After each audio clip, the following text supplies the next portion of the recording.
So chapter 15 deals with informative speaking, and since that is what our next speech will be about, I wanted to kind of skip ahead in the textbook a little bit and make sure that you guys read that chapter as you are preparing to do your informative speech.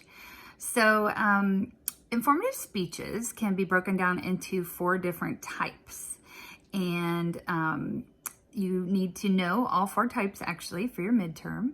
But they are speeches about objects, so things that are visible, tangible, something that can be seen. So objects, processes, how to make a peanut butter and jelly sandwich, how to change a tire, how to can food. So objects, processes, events, something that's happened in history or something that happens every year. And then the 4th is concepts. So ideas, thoughts. So those are the 4 different types of informative speeches. And you can pick any of the 4 for your informative speech. But you do need to know what all 4 are and be able to give an example for the midterm. And then within informative speaking, you need to know the guidelines for informative speaking. And there are 6. And I have them actually right here, and I'm gonna just kind of go over them with you here real quick so that I make sure that I touch on all 6. First, don't overestimate what the audience knows.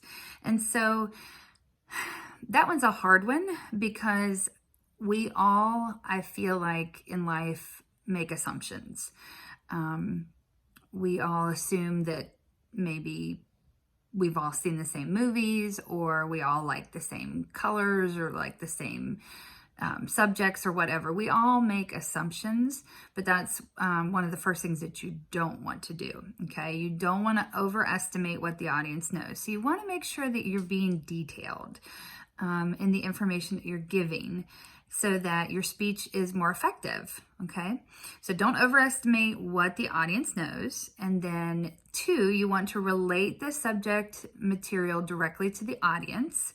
And that's a form of identification. You're just identifying with the audience. Whatever your subject is, you want to make sure that it is relatable to your audience and that you're choosing words and language that will be meaningful to them and that will make sense.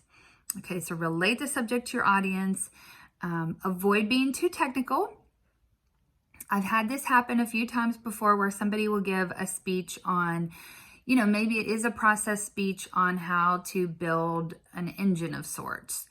And that's great. And maybe the student brings in almost like show and tell, like the parts, the pieces, and they're putting them back together. But they use a lot of technical words or jargon or whatever, and it becomes very difficult to understand. So you just want to make sure that you're using language that is understandable to your audience. One of the things to think about, you always want to keep your audience in mind at all stages of your speech preparation and your speech giving process, but keeping the audience in mind, think about this, okay? Going back to where I used to work for highway safety. Let's say that I wanted to give a speech to elementary school students on why it was important to wear their seatbelts, okay? I would probably relate a lot differently to them than if, let's say, I was going to give a speech about the importance of seatbelts to a bunch of doctors that knew all too well about the dangers of not wearing your seatbelt and what can happen in a car crash if you're not properly secured. So that's definitely something to keep in your mind as well when you're thinking about your audience and relating things back to the audience and not being too technical all at the same time. Something else that you want to think about is avoid abstractions. So again, that goes back to being more detailed, being more specific, concrete, concise language, and painting a picture with your words. I use that phrase a lot, but that's, especially right now where we're all doing things virtually, we're not in person. The way we present things with our language and our words is very important. And, feel free if you guys have pictures or, something that would add to your speech, you are welcome to include it in the video. If it is pertinent and applicable to the speech itself, go for it. I've had people bring, pictures, posters, charts, graphs. I've had people do informative speeches on their pets before, why dogs are so wonderful, or why spay and neutering your cat is so important, and they'll bring in their cats. And granted, we're not doing that right now with COVID, but certainly if you can, include that in your speech and it works in your recording, go for it.